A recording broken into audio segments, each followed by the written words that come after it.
4년 전 일본의 첨단 소재 수출 규제 이후 우리 정부와 기업들이 개발에 박차를 가하면서 디스플레이 분야 소재, 부품, 장비 국산화율은 70%대로 올라갔습니다. 반면에 반도체 분야 국산화는 아직 더딘 상황인데 그 이유 그리고 앞으로 풀어가야 할 과제가 무엇인지 황보혜경 기자가 취재했습니다.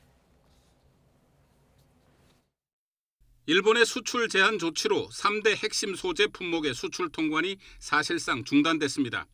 2019년 7월 일본의 갑작스러운 수출 규제로 반도체와 디스플레이 업계는 큰 타격을 입었습니다.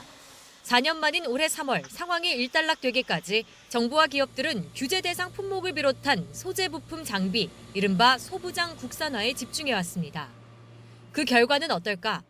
디스플레이 분야의 경우 전체 소부장 국산화율이 지난 2019년 65%에서 올해 71.5%로 6.5%포인트 상승한 것으로 나타났습니다.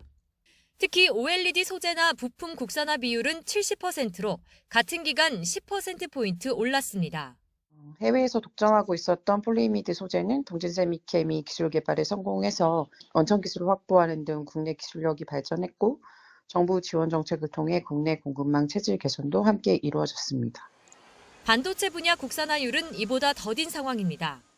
지난해 7월 기준 우리나라 반도체 소부장 자립화율은 30% 정도, 소재 국산화율은 50%까지 올랐지만 장비만 떼어놓고 보면 아직 20%대에 머물러 있는 것으로 분석됩니다. 반도체에 들어가는 고부가 가치 품목들은 해외 기업이 보유한 기술 진입 장벽이 높기 때문인데 규제 해제와 관계없이 장기적 관점에서 국산화를 추진해야 한다는 목소리가 나옵니다. 여전히 해외 의존도가 높은 노광기, 이온주입기, 올레드 증착기 같은 그런 장비들은 일단 그 해외 기업들과 전략적인 네트워크를 통해서 그 유리한 조건으로 도입할 수 있는 환경을 구축을 하고요. 기술 인프라를 확보하는 것이 중요할 것 같습니다. 또 소부장 자립화에 성공했더라도 품질과 안정성 측면에서 경쟁력을 가지려면 정부 지원이 꾸준히 뒷받침돼야 한다는 지적입니다. YTN 황보혜경입니다.